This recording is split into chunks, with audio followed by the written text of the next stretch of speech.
Hello everyone, आपका फिर से स्वागत है एक नई सीरीज़ के साथ जिसमें हम बात करने वाले हैं एग्रीकल्चर की जो विभिन्न प्रतियोगी परीक्षा है। मतलब कोई सी भी एग्जाम हो, सभी में याद रखिएगा जो भी क्वेश्चन आपसे पूछे गए थे उनमें से केवल सिलेक्टेड क्वेश्चंस को यहाँ पर हम सोल्व करेंगे।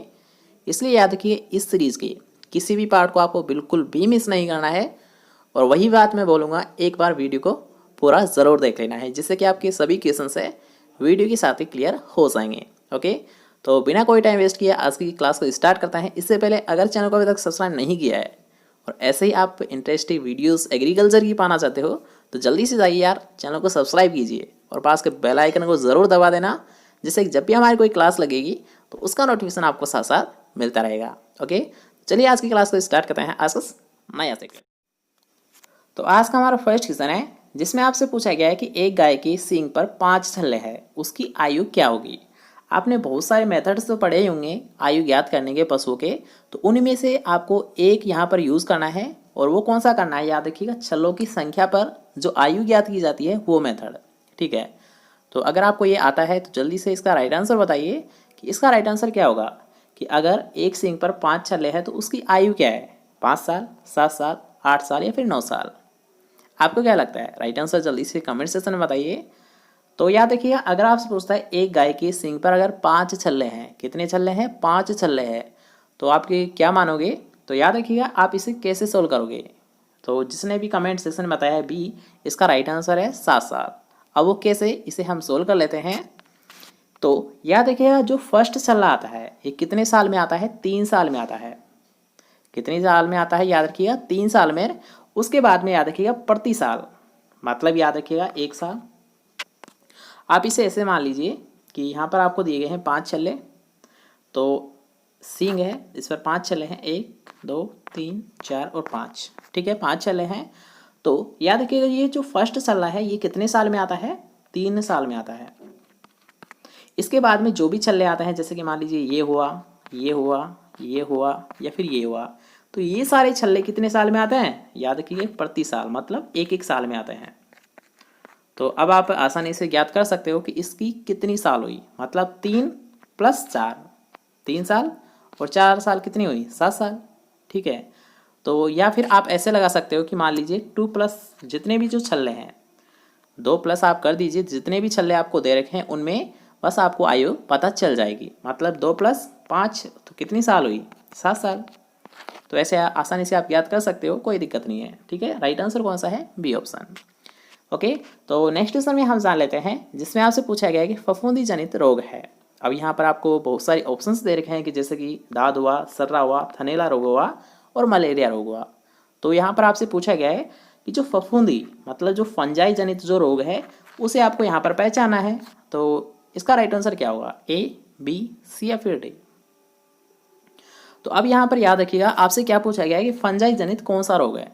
तो यहाँ पर हम दोबारा से ऑप्शंस को देख लेते हैं कि दाद, सर्रा, थनैला या फिर मलेरिया। तो आपको ये तो पता है कि यार कि जो सर्रा रोग होता है ये फास्फोरस की कमी से होता है। किस में होता है, ऊँट में होता है। अगर आपको ये भी पता है कि मलेरिया, तो मलेरिया होता है मच्छर के काटने से, ये भी आपको पता है। अगर आपको पता है थनैला, थनैला क्या होता है, बैक्टीरिया जनित रोग है, मतलब जीवाणु से होता है। तो ऑप्शन हमारा कौन सा बचा, फर्स्ट ऑप्शन। तो याद रखिएगा अगर आपसे पूछता है दाद, तो दाद फंजाई जनित एक रोग होता है। क्या होता है, दाद एक फंजाई जनित रोग होता है। ठीक है, चारों क्वेश्चन क्लियर हो गए कि सर्रा फास्फोरस की कमी से होता है, किस में होता है, ऊँट में होता है। मलेरिया मच्छर के काटने से होता है। थनैला जीवाणु जनित रोग होता है। और दाद क्या होता है, दाद फफूंदी जनित रोग होता है। ठीक है, क्वेश्चन क्लियर होता है। नेक्स्ट क्वेश्चन में हम जानेंगे जिसमें आपसे पूछा गया कि जो पशु प्लेग रोग है ये निम्न में से किस प्रकार का रोग है, मतलब किसके द्वारा फैलता है, परजीवी द्वारा, विषाणु के द्वारा, अपूर्णता या फिर उपापचयी रोग के द्वारा। तो आपको याद रखिएगा अगर आपसे डायरेक्ट पूछ लिया ऐसा है कि पशु प्लेग, तो पशु प्लेग याद रखिएगा विषाणु जनित रोग है, मतलब किसके द्वारा फैलता है, वायरस के द्वारा फैलता है। ठीक है, डायरेक्ट याद रखिए पशु प्लेग किसके द्वारा होता है, वायरस के द्वारा होता है। ठीक है, नेक्स्ट क्वेश्चन की हम बात करेंगे। नेक्स्ट क्वेश्चन आपसे पूछा गया है कि गलघोटू किस प्रकार का होता है या फिर किस कारण होता है। ठीक है, रीजन आपसे पूछा गया है, तो सबसे पहले हम ऑप्शंस देखेंगे, उसके अकॉर्डिंग हम राइट आंसर यहाँ पर पहचानेंगे कि गलघोटू किस कारण होता है, मतलब इसका कारण क्या होता है, ब्रुसेला, एबोर्टस, पासुरेला बोविसेप्टिका, ब्रेसला स्विस या फिर स्ट्रेप्टोकोकस यूवेरिस। तो यहाँ पर याद रखिएगा जो सेकंड ऑप्शन है वो राइट आंसर रहेगा, क्योंकि अगर हम बात करते हैं भैंस, तो भैंस में जो गलघोटू रोग होता है ये किसके कारण होता है? ये होता है पार्सुरेला बोवी सेफ्टिका के द्वारा होता है, बोविली सेफ्टिका के द्वारा होता है। यहाँ पर एक बस आपको एक डिफरेंस यहाँ पर क्रिएट करना है कि बोविली सेफ्टिका, तो बोविली सेफ्टिका होता है, याद रखिएगा ये होता है भैंस में। और अगर आपसे पूछता है गाय, तो याद रखिएगा जो गाय में ये रोग होता है गलघोटू रोग, इसमें थोड़ा सा डिफरेंस है। अब वो कौन सा डिफरेंस है याद रखिएगा, यहाँ पर हमने यूज़ किया गया बोविली सेफ्टिका, क्या बोविली सेफ्टिका, और वहाँ पर हम यूज़ करेंगे मतलब गाय में बोवी सेफ्टिका, बोवी सेफ्टिका। बस यहाँ पर आपको ध्यान रखना है कि इसमें मतलब गाय में होता है ये होता है पार्सुरेला बोवी सेफ्टिका के द्वारा, और भैंस में होता है ये बोविली सेफ्टिका के द्वारा। इसमें बी आता है, इसमें वी आता है, ठीक है। आसानी से पहचान लोगे कि कौन सा रोग किस में होता है। ओके, तो नेक्स्ट क्वेश्चन की हम बात करते हैं। नेक्स्ट क्वेश्चन यहाँ पर आप देख सकते हो कि डॉक्टर वर्गीस कुरियन कौन थे? श्वेत क्रांति के जनक, भूरी क्रांति के जनक, हरित क्रांति के जनक, या फिर इनमें से कोई नहीं। तो ये तो आप सभी को पता है कि डॉक्टर वर्गीस कुरियन का जो संबंध माना जाता है ये माना गया है श्वेत क्रांति के जनक के नाम से। मतलब श्वेत क्रांति का जनक किसे बोला जाता है? डॉक्टर वर्गीस कुरियन को ही बोला जाता है। नेक्स्ट क्वेश्चन की हम बात करते हैं कि ऑपरेशन फ्लड का संबंध किससे है? तो ये तो आप सभी को पता है, कॉमन क्वेश्चन है, कई बार हम आपको क्लियर भी करा चुके हैं। तो याद रखिएगा ऑपरेशन फ्लड का जो संबंध होता है ये होता है डेयरी विकास से, और इसका जो स्टार्टअप किया गया था, मतलब इसकी जो शुरुआत की गई थी ये कब की गई थी? 1970 में की गई थी। नेक्स्ट क्वेश्चन हम जान लेते हैं। नेक्स्ट क्वेश्चन आपसे पूछा गया है कि थारपारकर गाय में वसा प्रतिशत कितनी पाई जाती है?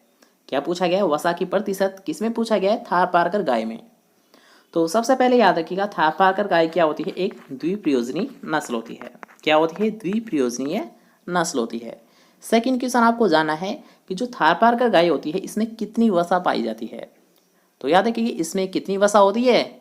इसमें होती है 4.6%। कितनी पाई जाती है? 4.6% इसमें फैट कंटेंट पाया जाता है, ठीक है, याद रहेगा। नेक्स्ट क्वेश्चन की हम बात करते हैं। नेक्स्ट क्वेश्चन यहाँ पर आप देख सकते हो कि निम्न में से रेनेट प्राप्त किया जाता है। अब रेनेट किससे प्राप्त किया जाता है ये आपको पहचानना है कि ओमेजम से, रेटिकुलम से, एबोमेजम से, या फिर रूमेन से। तो आपको क्या लगता है कि जो रेनेट प्राप्त किया जाता है ये किससे प्राप्त किया जाता है? सारे याद रखिए, यहाँ पर जो भी ऑप्शंस आपको दे रखे हैं ये सभी क्या होते हैं? स्टोमैक के अलग अलग पार्ट होते हैं, ठीक है। तो इन्हीं में से आपको पहचाना है कि जो रेनेट प्राप्त किया जाता है ये किससे प्राप्त किया जाता है? ओमेजम से, रेटिकुलम से, एबोमेजम से, या फिर रूमेन से। तो याद रखिएगा अगर आपसे पूछता है रेनेट, तो रेनेट याद रखिएगा एबोमेजम से प्राप्त किया जाता है। किससे प्राप्त किया जाता है? एबोमेजम से इसे प्राप्त किया जाता है। नेक्स्ट क्वेश्चन की हम बात कर लेते हैं। नेक्स्ट क्वेश्चन आपसे पूछा गया है कि क्रीम, दूध से जो अलग किया जाता है क्रीम, वो तो आप सभी जानते हैं। तो याद रखिएगा क्रीम को पकाने पर किस अम्ल की वृद्धि होती है? लैक्टिक अम्ल की, साइट्रिक अम्ल की, मैलिक अम्ल की, या फिर इनमें से कोई नहीं। तो अगर आपसे पूछता है जो क्रीम है इसको अगर हम क्या करेंगे? हीट देंगे, मतलब इसे हम गर्म करेंगे, तो क्या होगा? याद रखिएगा जो लैक्टिक अम्ल है इसकी मात्रा बढ़ जाती है। क्या हो जाती है? याद रखिएगा क्रीम को गर्म करने पर जो इसमें लैक्टिक अम्ल की मात्रा है वो क्या होती है? वो इंक्रीज हो जाती है, वो बढ़ जाती है। नेक्स्ट क्वेश्चन हम जानेंगे कि निम्न में से कौन दुग्ध वसा नहीं है? यहाँ पर आपसे पूछा है दुग्ध वसा का उदाहरण कौन सा नहीं है? सभी ऑप्शंस पहले हम देख लेते हैं, उसके अकॉर्डिंग हम राइट आंसर जानेंगे कि लेसिबिन, सेफालिन, कैसिन, या फिर कोलेस्ट्रॉल। तो क्या हमने पढ़ा अभी क्वेश्चन में कि इनमें से कौन सी वसा जनित वो एल्कलॉइड नहीं है? तो याद रखिएगा जो सेफालिन है ये नहीं है, बाकी सभी है, जैसे कि कैसिन हुआ, कोलेस्ट्रॉल हुआ, या फिर लेसिबिन हुआ, ये सभी क्या होती है? दुग्ध वसा होती है, लेकिन जो सेफालिन है ये दुग्ध वसा नहीं होती है। नेक्स्ट क्वेश्चन में हम जानेंगे। नेक्स्ट क्वेश्चन आपसे पूछा गया है खीस में अम्लता, ठीक है, खीस में अम्लता कितनी होती है? अधिक होती है, कम होती है, स्थिर होती है, या फिर इनमें से कोई नहीं? आपको ये पहचाना है। तो इसे हम डायरेक्ट क्लियर कर लेते हैं कि खीस में जो अम्लता होती है अधिक होती है। क्या होती है? अधिक होती है। नेक्स्ट क्वेश्चन की हम बात करेंगे कि कैंट किसकी प्रजाति होती है? तो याद रखिएगा ब्राग, ली और कैंट, ब्राग, ली और कैंट ये सभी किसकी होती है? ब्राग, ली और कैंट। तो ये ब्राग, ली और कैंट होती है ये सभी सोयाबीन की होती है। लेकिन अगर आपसे यहाँ पर पूछा गया कैंट, तो याद रखिएगा ये कैंट सोयाबीन की भी होती है और जई की भी वेराइटी होती है। ठीक है, अगर आपको दोनों ऑप्शन में देखने को मिलता है सोयाबीन और जई, तो दोनों आपके राइट आंसर आएंगे। लेकिन अगर आपको सोयाबीन मिले या फिर जई मिले तो इनमें से आपका एक राइट आंसर होगा। ठीक है, दोनों मिले तो दोनों राइट आंसर, और इनमें से आपको या तो सोयाबीन मिलेगा या फिर जई मिलेगी, तो आपका राइट आंसर क्या होगा? दोनों में से कोई सा भी आप लगा सकते हो। ठीक है, याद रहेगा कैंट किसकी होती है? जई की भी होती है और सोयाबीन की भी होती है। ओके, तो नेक्स्ट क्वेश्चन की हम बात करते हैं। नेक्स्ट क्वेश्चन यहाँ पर आप देख सकते हो कि निम्न में से कौन सा पशु रूमिनेंट नहीं है, मतलब नॉन रूमिनेंट जो पशु है उसको आपको पहचाना है। पहले हम ऑप्शंस देख लेते हैं कि गाय, भेड़, बकरी या फिर घोड़ा। क्या पूछा गया आपसे? नॉन रूमिनेंट पशु कौन सा है? तो आप सभी को पता होना चाहिए कि नॉन रूमिनेंट की हम यहाँ पर बात कर रहे हैं। तो घोड़ा क्या होता है? एक प्रकार का नॉन रूमिनेंट पशु होता है। क्या होता है? नॉन रूमिनेंट पशु होता है। नेक्स्ट क्वेश्चन की हम बात करते हैं। नेक्स्ट क्वेश्चन यहाँ पर आप देख सकते हो कि केंद्रीय कुक्कुट प्रजनन कार्यशाला कहाँ पर स्थित है? तो इसे हम डायरेक्ट क्लियर करेंगे। ये बेंगलुरु में स्थित है। केंद्रीय कुक्कुट प्रजनन जो कार्यशाला है ये कहाँ पर स्थित है? बेंगलुरु में स्थित है। नेक्स्ट क्वेश्चन की हम बात करेंगे कि अच्छी ऊन वाली भेड़ की प्रजाति कौन सी है? तो इसे भी हम डायरेक्ट क्लियर ही कर लेते हैं ना। वो कौन सी होती है? चोकला होती है। अच्छी ऊन वाली भेड़ की प्रजाति कौन सी होती है? मतलब यहाँ पर आपसे ब्रीड के बारे में पूछा गया है। ठीक है, पहले आप ऑप्शंस यहाँ पर देख सकते हो। वैसे मैं आपको राइट आंसर बता ही चुका हूँ कि मगरा होती है, नाली होती है, चोकला होती है, फिर लोही होती है। तो सबसे जो बेस्ट फाइन होती है, जो क्वालिटी होती है ऊन, वो किसकी होती है? याद रखिएगा, चोकला की होती है। इसलिए राइट आंसर कौन सा रहेगा? Third option. नेक्स्ट क्वेश्चन की हम बात करेंगे। यहाँ पर आपको ऑप्शन में ध्यान रखना है। ठीक है, क्या यहाँ पर पूछा गया आपसे कि संकर गाय की प्रजाति कौन सी नहीं है? कौन सी नहीं है? सबसे पहले हम ऑप्शन से देखेंगे, उसके अकॉर्डिंग हम राइट आंसर जानेंगे।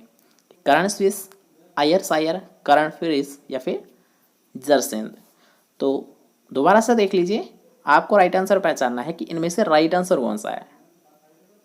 संकर गाय की प्रजाति कौन सी नहीं है? करण स्विस, आयर सायर, करण क्रीज या फिर जरसिंद। तो याद रखिएगा, करण क्रीज नहीं होती बल्कि फ्रीज होती है। क्या होती है? करण फ्रीज होती है, न कि क्रीज होती है। तो राइट आंसर कौन सा रहेगा?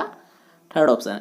क्योंकि याद रखिएगा, करण स्विस एक हाइब्रिड नस्ल है, आयर सायर ये भी एक हाइब्रिड नस्ल है, जरसिंद ये भी एक संकर नस्ल है। लेकिन अगर हम बात करते हैं करण क्रीज, तो करण क्रीज कोई सी भी नस्ल नहीं है, बल्कि क्या होती है? करण फ्रीज होती है। इसलिए राइट आंसर क्या रहेगा? थर्ड ऑप्शन रहेगा। इसलिए मैं आपको बार बार बोल रहा था कि ऑप्शंस को सही देख लीजिए, क्योंकि जब तक आप ऑप्शंस को सही से नहीं समझोगे उसका आप राइट आंसर नहीं लगा पाओगे। ठीक है, इसलिए पहले क्वेश्चंस के पहले आप सभी ऑप्शंस को देख लिया करो, उसके अकॉर्डिंग आप राइट आंसर दिया करो। ठीक है, तो नेक्स्ट क्वेश्चन की यहाँ पर हम बात करते हैं कि निम्न में से किस राज्य में बकरियां नहीं पाई जाती है?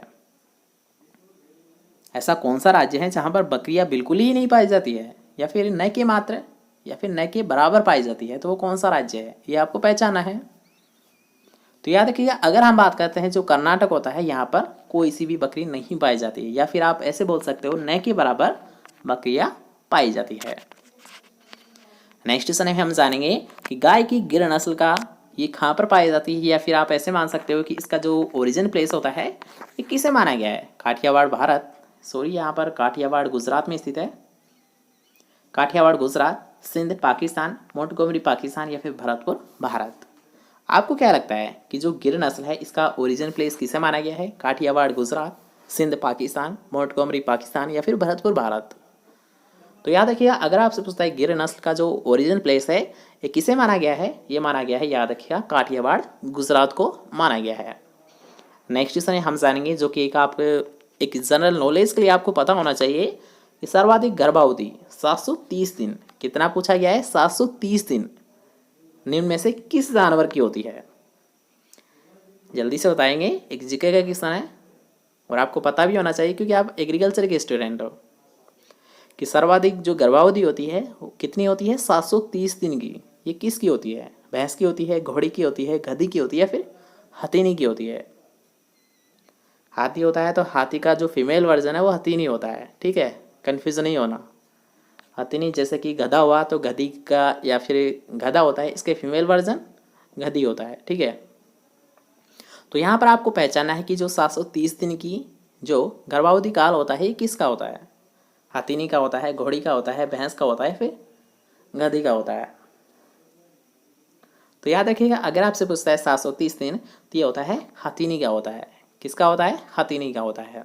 ठीक है, नेक्स्ट क्वेश्चन की हम बात करते हैं जो कि आज का हमारा लास्ट क्वेश्चन रहने वाला है कि भारत में सर्वप्रथम कृत्रिम गर्भाधान किसने किया, मतलब आर्टिफिशियल जो इंसेमिनेशन किया ऐसा है ये सबसे पहले किसके द्वारा किया गया था। आर्टिफिशियल इंसेमिनेशन मतलब कृत्रिम गर्भाधान ये किसके द्वारा किया गया था। ऑप्शंस आप यहाँ पर देख लीजिए कि पी भट्टाचार्य द्वारा, लिविंस के द्वारा, संपत कुमार के द्वारा या फिर सैंड के द्वारा। आपको क्या लगता है कि इसका राइट आंसर क्या होगा कि सबसे पहले जो आर्टिफिशियल इंसेमिनेशन किया था ये किसके द्वारा किया गया था, या फिर जो कृत्रिम गर्भाधान है सबसे पहले ये किसके द्वारा किया गया था। ऑप्शंस आपके सामने यहाँ पर दे रखे हैं, तो जल्दी से आपको राइट आंसर पहचाना है। तो याद रखिएगा जो सबसे पहले जो आर्टिफिशियल इंसेमिनेशन किया गया था ये किसके द्वारा किया गया था, ये किया गया था डॉक्टर संपत कुमार के द्वारा किया गया था। किसके द्वारा किया गया था, डॉक्टर संपत कुमार के द्वारा किया गया था। ओके, तो आज की क्लास को बस यहीं पर विराम देते हैं। इसके साथ साथ आपकी जो राजस्थान जीके की क्लास है ये हमारे सेकंड चैनल पर ऑर्गेनाइज की गई है, आज भी लगी थी, इसके बाद में भी लगेगी। इसलिए जो स्टूडेंट अभी तक राजस्थान जीके की क्लास लेना चाहते हैं और अभी तक ली नहीं है तो सेकंड चैनल एग्री बाय दीपक सर के नाम से आप सर्च भी कर सकते हो, या फिर चैनल की लोगो पर जाकर वहाँ से चैनल को देखकर वहाँ से सब्सक्राइब कर सकते हो। ठीक है, तो अगर आप राजस्थान जीके की क्लास लेना चाहते हो तो जल्दी से जाइए, सर्च कीजिए एग्री बाय दीपक सर, वहाँ पर आपकी सभी क्लासेज वहाँ पर ऑर्गेनाइज की गई है।